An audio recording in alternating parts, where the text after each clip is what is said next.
Okay, we're back to the Lost Mine of Phandelver, and this is yet another video on the topic of the Lost Mine of Phandelver, which is the Dungeons & Dragons starter set adventure. And Nick has pulled up a chair and is waiting, so I'm glad to see that. That's great. Somebody's in the room. The sound check is all good. I'm going to get into this fairly quickly. I expect this video to be a little bit longer than some of my other videos on the Lost Mine of Phandelver because there's a lot of material. So hence, it might take a little bit of time. I'm thinking probably half an hour, but it might be longer because there's quite a lot of information to relay. I have about 4 pages worth. It sounds strange. Okay, so if you're re-watching the live stream, you'll find the start time is down in the description. So just have a look down there and you can find the start time so you don't get past all of this waffle at the very beginning. If you're if you're watching my video for the first time, if you've never been part of my live streams, normally what I do is I deliver my material and my topic, and then I open it up for questions near the end. Now, because a lot of the topics I'm talking about are quite complicated, it might be suitable, particularly if you have questions as we're going, to throw your questions out. Now, hopefully I will spot them as I'm doing the presentation and I can respond to them straight away before moving to the next topic. If I miss your question, and it's a really good question, we're still going to tackle it near the end after I've finished my presentation. So you don't need to worry about missing out on anything. I'm just suggesting that if you do have questions as you go, you can type them in, and if I spot them, I will respond as quickly as I can. Okay, so let's get started and wrap into this, shall we? Hi, welcome to HowtoDandD. My name is Fred Wheeler and today I want to talk about Dungeons & Dragons 5e. And this is yet again one of those Lost Mine of Phandelver Dungeon Master guides. So if you're not aware and you're watching this, it is going to be absolutely jam-packed with spoilers. So if you're a player playing in this adventure, I don't recommend jumping in and listening to what I have to say because I will spoil a lot of what you are going to wind up playing at some point. So you've been playing the Lost Mine of Phandelver, you've finished running the game, you're the Dungeon Master, and after the conclusion of the Lost Mine of Phandelver, you've wrapped everything up, but there are a few troublesome consequences to managing the Lost Mine of Phandelver. And what I want to do is I want to break them down bit by bit. I'm going to deal with 2 of the most common ones that people ask me, and I will absolutely talk about the Forge of Spells. Okay, we're definitely going to talk about that, but I'm leaving that to the end because it's complicated compared to the rest of the other stuff I want to talk about. So let us start off with what is the deal? Okay, we've got a whole lot of different things we need to contend with. We've got an adventure which is actually pretty good, but there, as I said, there are some troublesome aspects to it. And one of those starts with literally the conclusion. I think it's on page 51. The conclusion talks about the party getting a percentage share from the mine's profits. So provided everything goes well and the Rockseeker brothers are saved, those 2 that are still alive, Gundren and Nundro, they are going to open up and run the mine at Wave Echo Cave. And because the players' characters have been involved, they get a share of the profits. It says 10% share of the mine's profits. What it doesn't say is how much profit the mine turns over. So what are the designers thinking when they did this? Well, honestly, I think what they were intending was they were going to leave it to you as the Dungeon Master to decide what that number or figure would be.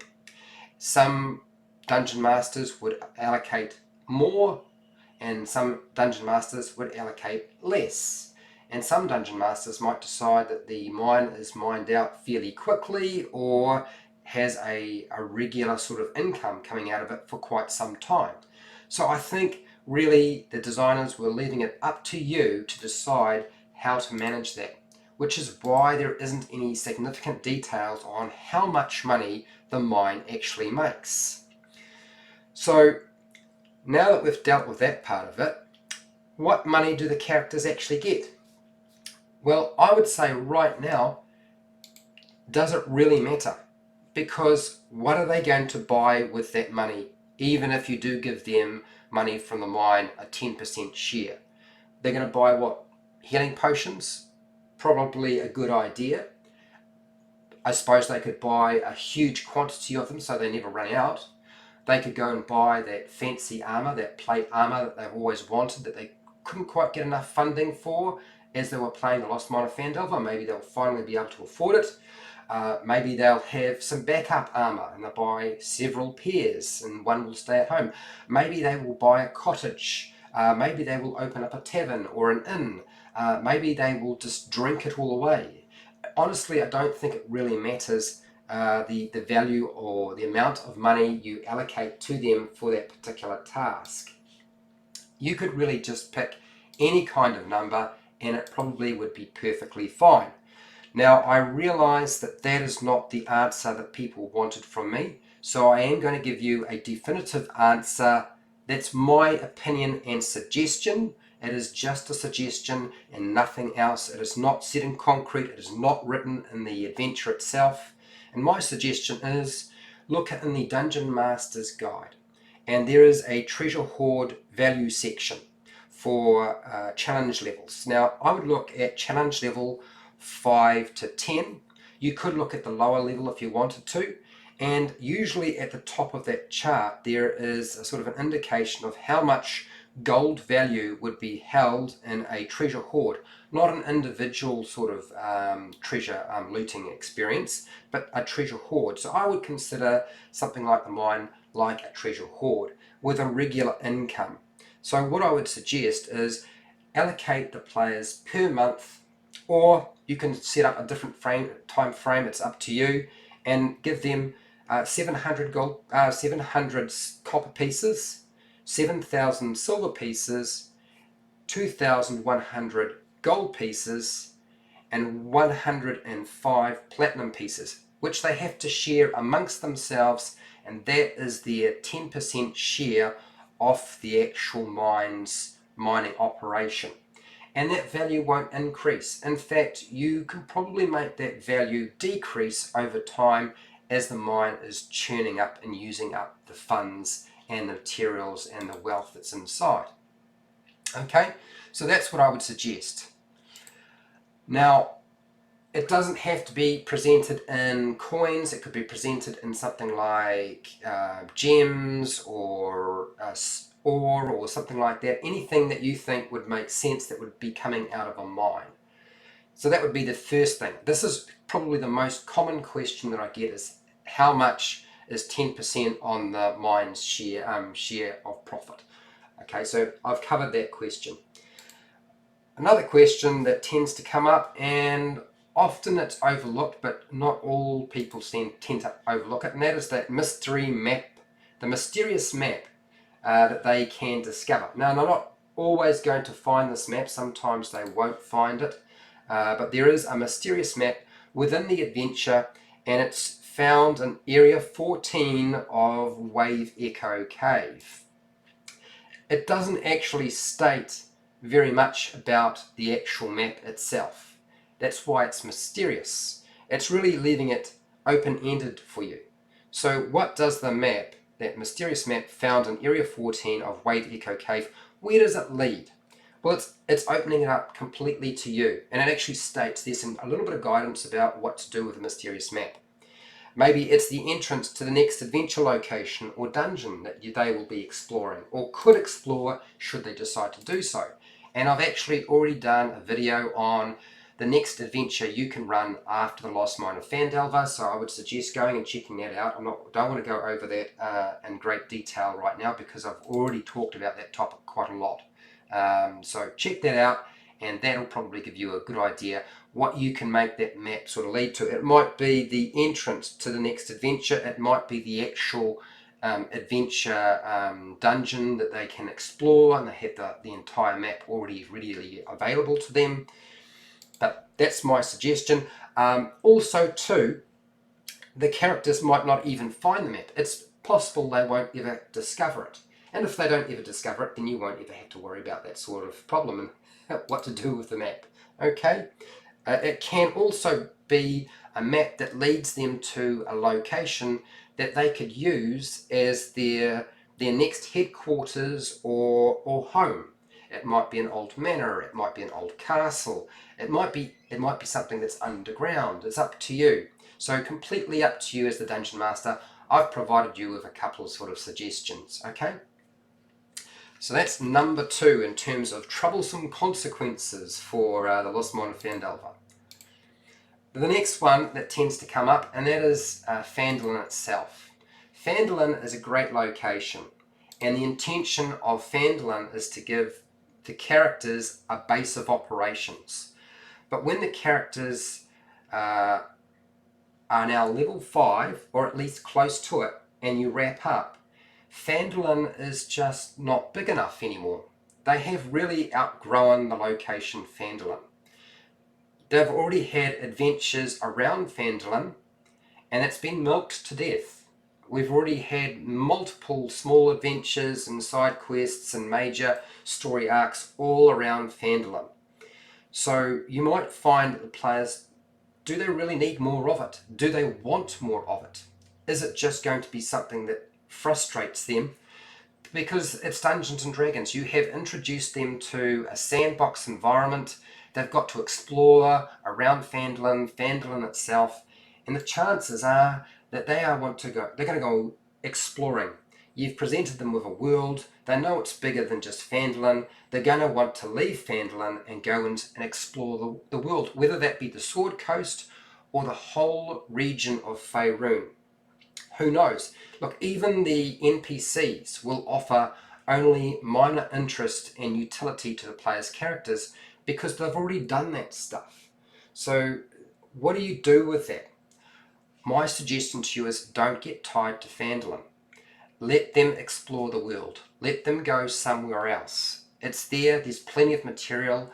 Wizards of the Coast has pumped out a whole bunch of adventures that you can use. They've got maps out there. There's lots of information on Forgotten Realms. And, you know, maybe this is time for them to start exploring a place other than the Forgotten Realms and do a bit of planar travel. Planar travel at level 5 is probably a little bit too early, but, you know, maybe they go somewhere else, whether it be underground into the Underdark, whether you go somewhere else completely different. It's up to you. Just a suggestion. Okay, so the next issue that tends to crop up, and that is the mine itself. The mine itself is a problem, and the reason being is that Phandalin and the mine at Wave Echo Cave will draw a lot of heat from claim jumpers or powerful individuals or organisations that will want the wealth that's coming out of it. Not to mention, if it's probably only going to be a matter of time before they discover that the Forge of Spells is there and it still operates. It may not be working at full capacity, but they won't necessarily know that, and will they even care? Okay, so what do you do with the fact that all this heat is probably now going to be presented to a little old mine and Phandalin region? What can you do with that? My suggestion to you is you can do whatever you want. Whatever you find interesting, whatever your players find interesting, just go with it. Do something that works for you. There's lots of different ways of doing this. It's a good way to introduce new villains or even an old villain or foes for the party by having them pursue the mine itself for its value and for the Forge of Spells that's situated within. The Rockseeker brothers are also going to find themselves in a situation in terms of its management that they are going to have to spend a bit of money to increase the budget for security for the mine. Otherwise, it's going to wind up being taken over by somebody else. And the only way that they won't have to spend more money on security, and probably quite a large force, is if the players' characters spend 24 hours a day, every single day, situated at the mine to make sure nobody takes over the mine and takes it off the Rockseeker brothers. It's not like the Rockseeker brothers are going to be able to fight off hordes of claim jumpers and other organisations that are better equipped than they are to actually engage in any kind of warfare or combat. So make sure that when you are adjusting your adventure and dishing out money, that you make it clear that the Lost Mine of Phandelver, that mine and that adventure is now got a lot of heat on it. There's going to be a lot of interested parties, which we are going to talk about as I go, and that they are going to find themselves having to take a smaller profit margin because they have to buy or hire whether it be troops, guards, sentries, whatever, to protect the mine, to make sure that it doesn't wind up getting taken over by somebody else. And they're probably going to have to pay well, otherwise they won't do a very good job. It gets very complicated, doesn't it? Also too, remember that Phandelin's population will most likely grow larger and change in its nature, and the types of people who live there will change. So instead of being a small town, it's probably going to turn into a large town, and provided that the wealth keeps coming through, it might even turn into a small city. Something to bear in mind when you're looking at how to sort of progress from here. Now there is a character that pops up, it's the main villain. What happens if Nesna is captured and not killed by the player's characters? It's entirely possible that Nesna will not get killed, and you might have a party who decides that now we feel like that's too much, and what we're going to do instead is capture, hold Nesna the Black Spider for interrogation, and pass over to the authorities. So what do you do with Nesna if Nesna gets captured? Well, fortunately it does spell out in the adventure on page 50 under developments what you need to do. And I'll read really briefly from it, but then I will talk to those points, okay? If Nesna is captured, he is delivered to the Town Master's Hall in Phandelin, and the drow is locked up by Sildar Hallwinter or some other representative of the Lord's Alliance. He will then be escorted from Phandelin to Neverwinter to face justice and interrogation. Now that's all fine, but it then states that if there isn't sufficient guards posted on Nesna, that a particular individual who owns the mine exchange, and this is I think it's Halia Thornton. Halia Thornton is going to arrange a jailbreak for Nesna, smuggle him out of Phandelin, and deliver him into the waiting hands of the Zentarum, probably for a pretty nice fee. What the Zentarum do with him after that, chances are they will want to know what's going on with Wave Echo Cave, the mine, the Forge of Spells, and also take over the operations of the Red Brands, if there's any Red Brands left, that is. So that really does complicate things quite a bit, doesn't it?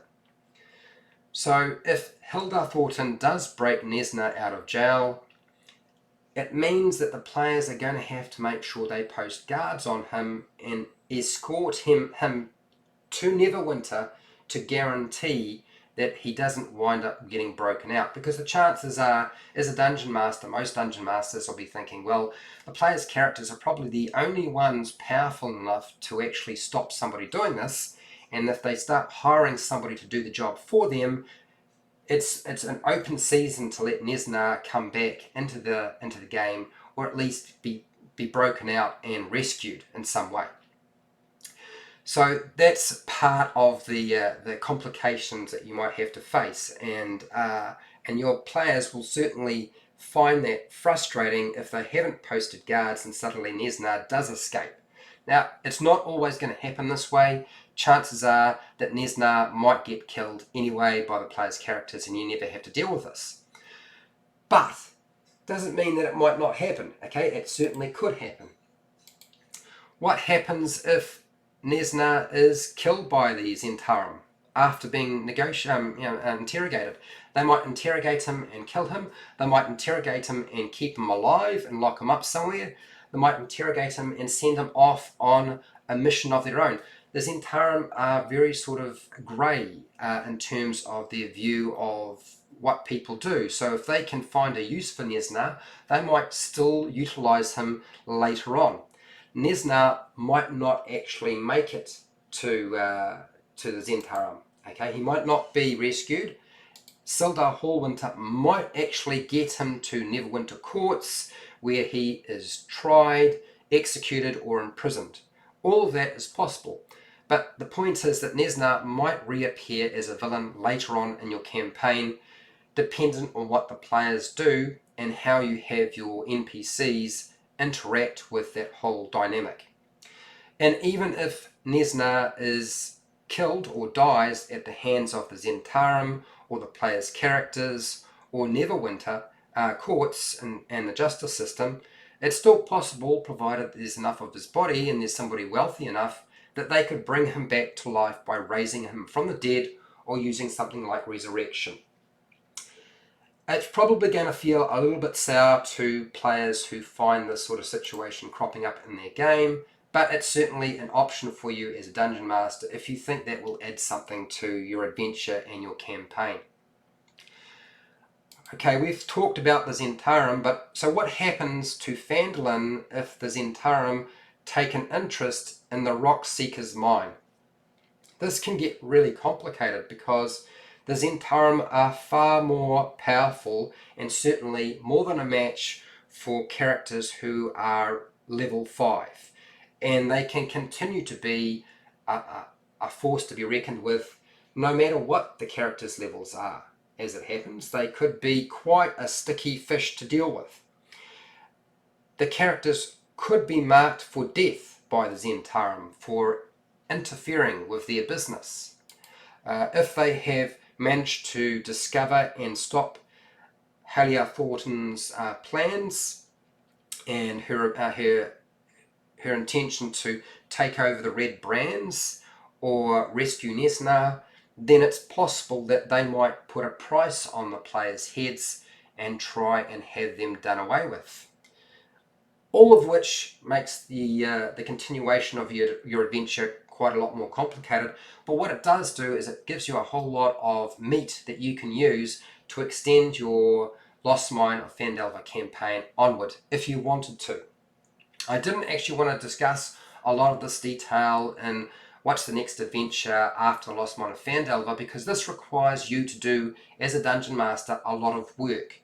You will actually have to write some material, come up with some ideas, and generally sort of hash through things. So that's the Zentarum. Okay, another major threat that you may not have considered that could still be around, and that is Venom Fang. Venom Fang is the green dragon. Now, if he survives, he manages to fight off the player's characters and lives, or they never go to actually deal with Venom Fang, then Venom Fang's still around. What happens now? Now, Venom Fang can be found at the ruins of Thunder Tree, and that's his lair. That's the place that he resides. He's in location 7, but he doesn't have to stay there, and he's a dragon. So how do you deal with Venom Fang, and how will Venom Fang react to knowing that there's a new wealthy mine near his home? Oh my gosh, don't dragons like shiny things? I'm pretty sure that they do. In fact, I am almost convinced that a dragon will certainly take an interest in a new mine, one that produces magic items, but also wealth and jewels and gold and silver and anything like that. Anything that it can build a treasure hoard around. So there is another complication to deal with, right? So trying to take over the mine. I certainly think that Venom Fang, if he was still alive, would attempt to do so. Raiding the mine's wealth, so that might be just doing hit and run tactics, or as they're bringing stuff out of the mine, or while it's still in the mine. Attacking the mine supplies might be an option too, something that can be done multiple times. It's even possible that because dragons are quite clever, that they'll decide that Venomfang will decide that a frontal attack is probably not the most sensible thing to do, and just attacking the supply lines and taking the treasure that's been mined and is being transported to another location. That's still high risk, and maybe Venomfang decides to dig a great huge hole in the back of the mountain or mine and make his own entrance so he can get in there, set up a lair, and take over the place. Essentially, Venomfang can become a major villain if he's still around and still alive.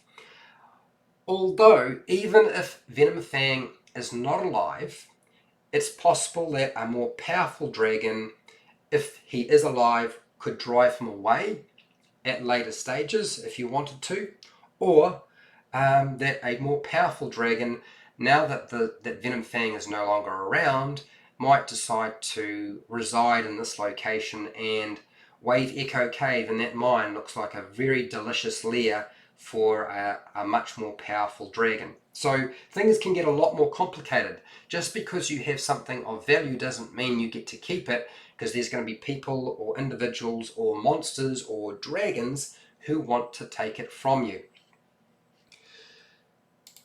Lastly, the last issue and topic that I want to talk about, and that is the one that probably scares the most dungeon masters, just because of its very nature.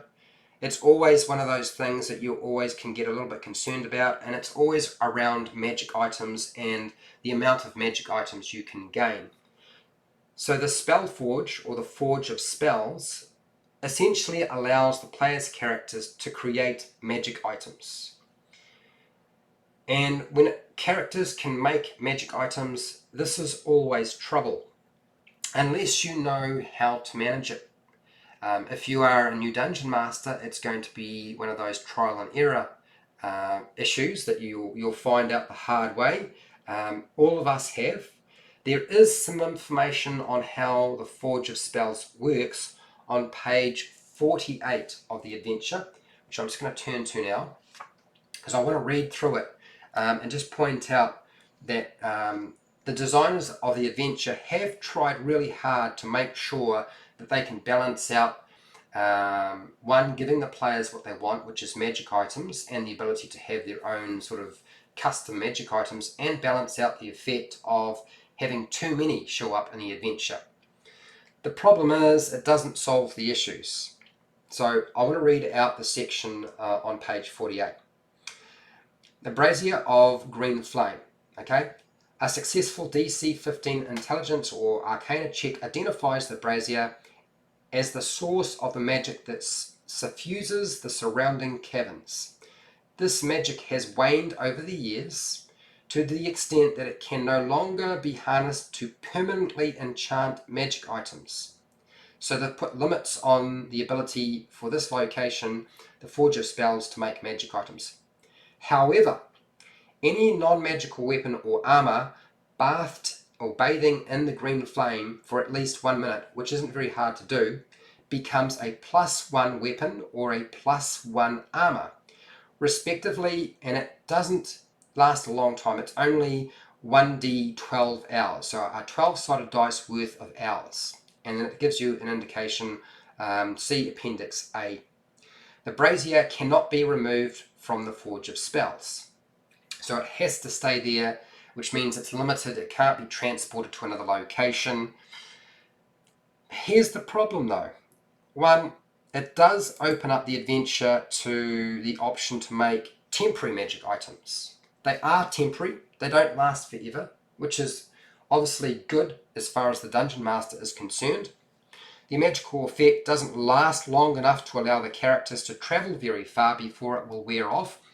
It's going to be at the most 12 hours, and most of the time it's going to take them more than 8 hours. It's going to take them days to get from Phandelver or the mine to another location where they can use the magical effect of whatever they've bathed that weapon or armor in. So it doesn't last very long. the players are absolutely going to ask to try and repair the Forge's magic. I had them ask that question of me because they're thinking, okay, temporary magic items not really useful to me unless I stay in this one location, which I don't really want to do. I want to make permanent magic items, and they are going to seek out to try and find a way to repair the magic of the brazier so they can keep making more magic items that are permanent. If they can't do that themselves, they're going to ask to seek out and hire NPCs to make the repairs for them, or to run the forge and then transport things to them as quickly as possible. It gets complicated, as you can see. More than likely, there's going to be a few players that have characters and they're going to ask to actually use the forge to make their own magic items. They say, look, okay, the brazier's not doing it. My character is proficient with Arcana. I can cast magical spells. I can cast the magic weapon spell itself. I'm proficient with smithing tools. I want to make, using the forge that's here, I want to make my own magic items. Now, magic items take a bit of time to make, but you now have essentially a location that seems to have all of the equipment and necessary bits and pieces to do that. They have a forge. It's a magical forge. There's probably going to be tools there. So there is another problem to deal with. They're going to be working towards that. Now you can say, no, it can't be done, but as soon as you block your players from actually making that choice, they're going to see that as the DM locking them out. They're going to see it as a DM dick move. And so far, I found that's exactly the response that my players had with me. And it's one of the reasons why I didn't continue on with the Lost Mine of Phandelver and I started afresh. Because I could see it was going to be an issue for them. And as soon as I open the floodgates to being able to make magic items, it means I have to change the power level of my monsters. It generates quite a lot more work.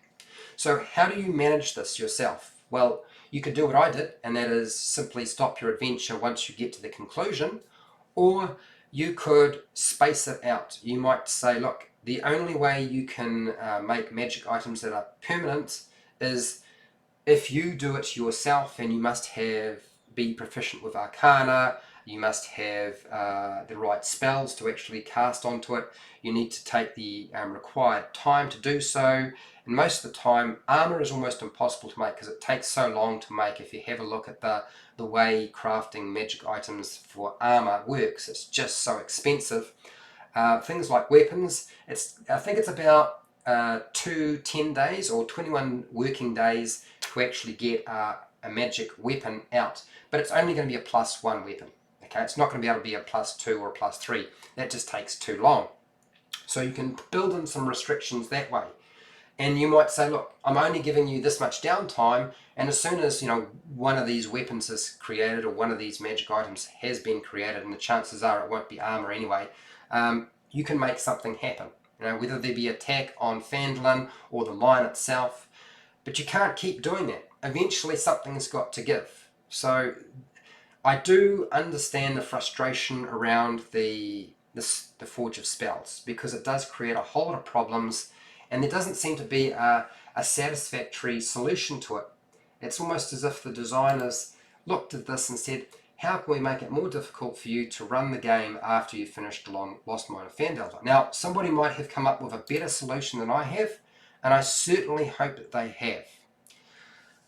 That's all I really want to say on the topic.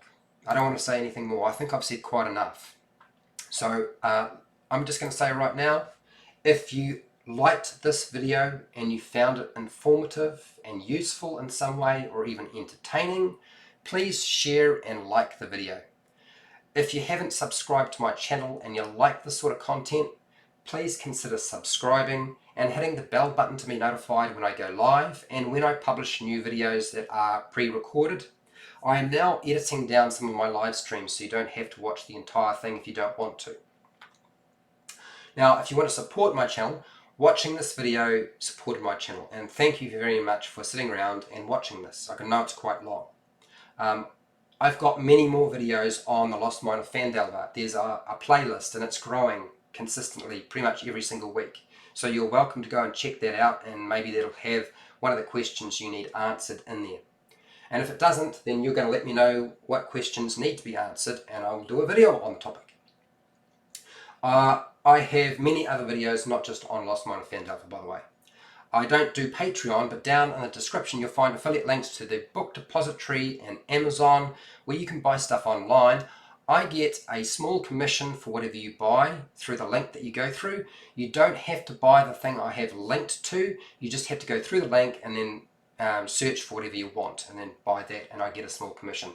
And it lasts for quite some time, particularly if you're going through something like Amazon. Otherwise, don't worry about it. And now, if you have questions and feedback and you just want to say hi, then this is the time to do that. Start typing frantically in the live chat box. Otherwise, if you're not part of the live stream, use the comments section. Down there, I will eventually get to your comments. I've been a little bit busy lately, but I will respond to your comments eventually, provided they're not rude. I think that's reasonable. And hey, till next time, keep rolling those 20s.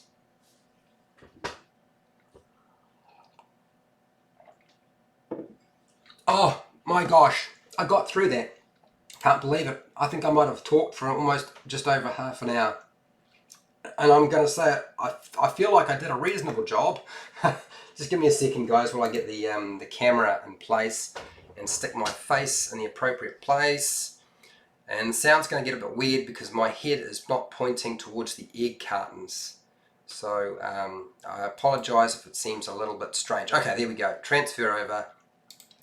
Some questions. Let's have a look here. I'm glad you could make it, Nick. It's excellent that you were able to pull up a chair. Thank you very much for showing up. Bread for Kropotkin. Your suggestion is not very cash money. Your suggestion is not very cash money.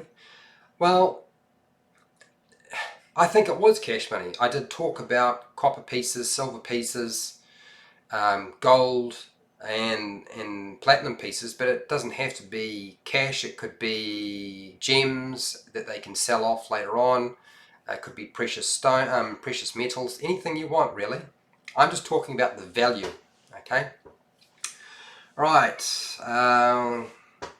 Aaron's here. How's it going, Aaron? Pardon me. I'm just burping. Sorry about that. I need a drink of water. Been talking for so long. Almost lost my voice. Okay, alright. Nick, I plan to have the forge have enough energy to let the player's characters make one of their items. +1 armor, shield, of weapon or weapon. Okay, I get it. So a +1 armor, shield, or weapon. After that, the power wanes completely. Yep, you certainly could. I think that's a good way of dealing with it, because at level 5, that's probably a good time to start giving them magic items, so you certainly could work it that way. So Nick, that makes a lot of sense. And you don't have to obviously run the Forge of Spells the way it's been written in the adventure. You can do it however you like, right? And you obviously are. So that's a good plan. Well done. Nick, in terms of the money from the mine, I plan to have the players have to transport minerals to another town, and that will lead them south to the next module. Okay. So the transportation of the wealth from the mine isn't going to go to Neverwinter or to Watersdeep. You're going to send it somewhere else. You're sending it south. Okay. All right. Well, that can work as long as there's a place and a location that can process the ore, the minerals, the gems, the precious metals, or whatever it's coming out of it. That certainly makes an awful lot of sense. Aaron, yeah, Aaron, I'm doing pretty well. I'm still a bit croaky. I still sound a little bit like Kermit the Frog crawled down my mouth and is now living in my lungs, but I am a lot better than I was, and that's good news. And hopefully when people watch the video, won't come off as being a bit rough around the edges because my voice is not quite right. Hopefully I managed to push most of the mucus out before I started. God. Okay, so yeah, well, there don't seem to be too many questions. It seems like I've answered most of the questions that people, or actually there weren't any real questions other than I know somebody asked me about the money value in a comments on another video not so long ago, and so I thought, well, I was planning to do that topic anyway, I might as well just do it now and answer it in its full entirety. So hence why you got this video today. What's that, Nick? I want to try and tie in Venom Fang to the Horde of the Dragon Queen. Any suggestions? Well, the adventure already sort of does that, because there are Cult of the Dragon members in the ruins of Thunder Tree. And so therefore they're trying to get up the courage to approach Venom Fang and enlist Venom Fang into the Cult of the Dragon's endeavours. So all you need to do is, if the players don't manage to deal with Venom Fang and Venom Fang is still around, whether it's that group of cultists at Thunder Tree that approach Venom Fang, it could be another group of dragon cultists that approach Venom Fang and enlist Venom Fang into the service of the Cult of the Dragon.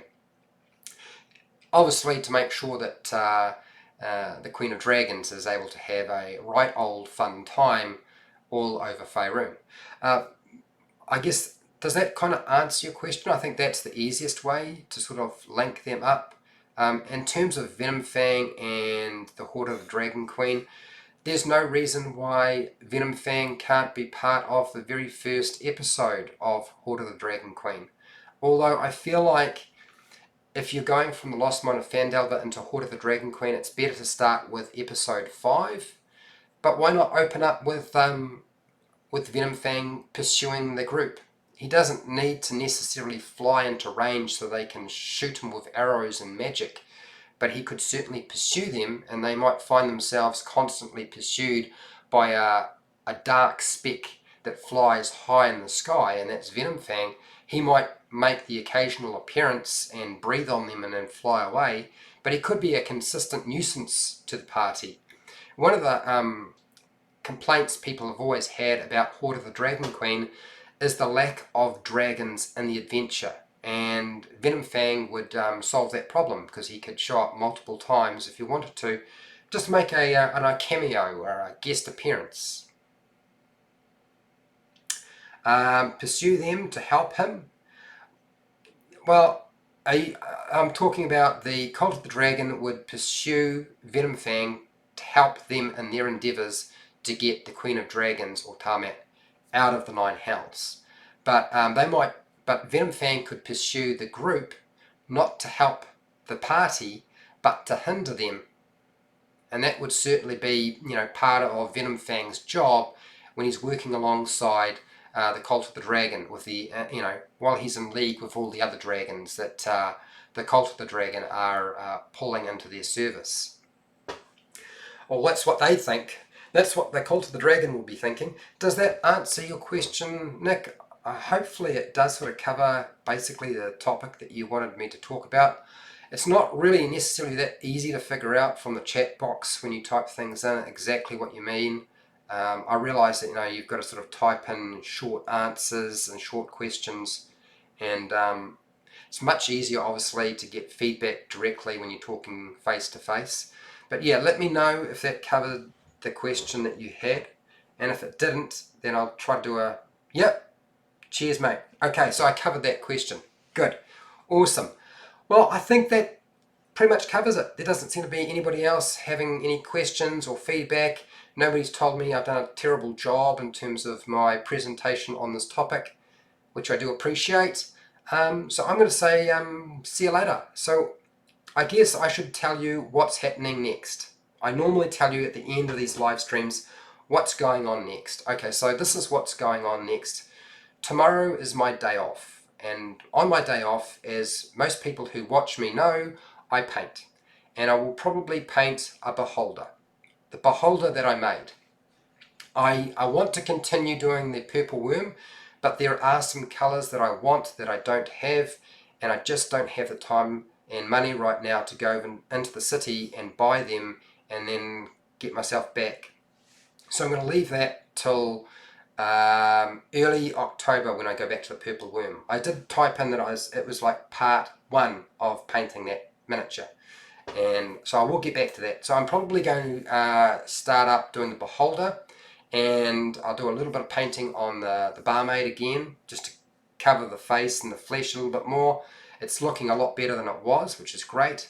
I did a little bit of extra painting on the purple worm from Gale Force 9 when you guys weren't around, because I just had extra paint and I just sort of felt like it, which doesn't often happen that often, but it seemed like a sensible thing to do.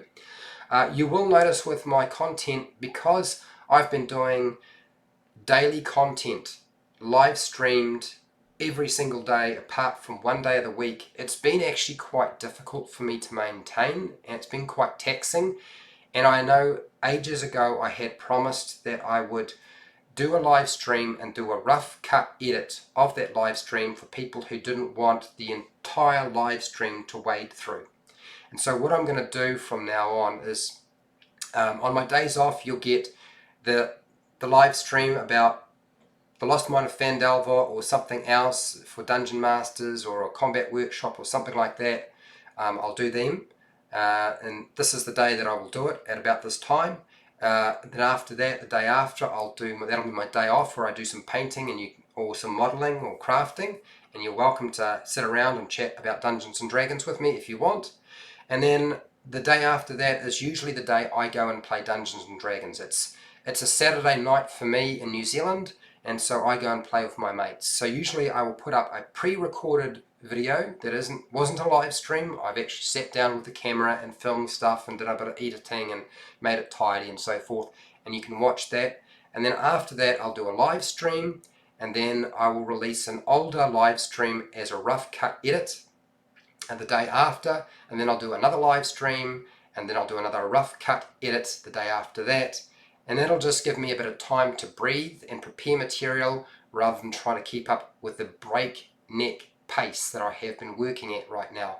And I know that there's a lot of people who don't like watching my live streams and would prefer at least a rough cut edit of some of the live streams that I do.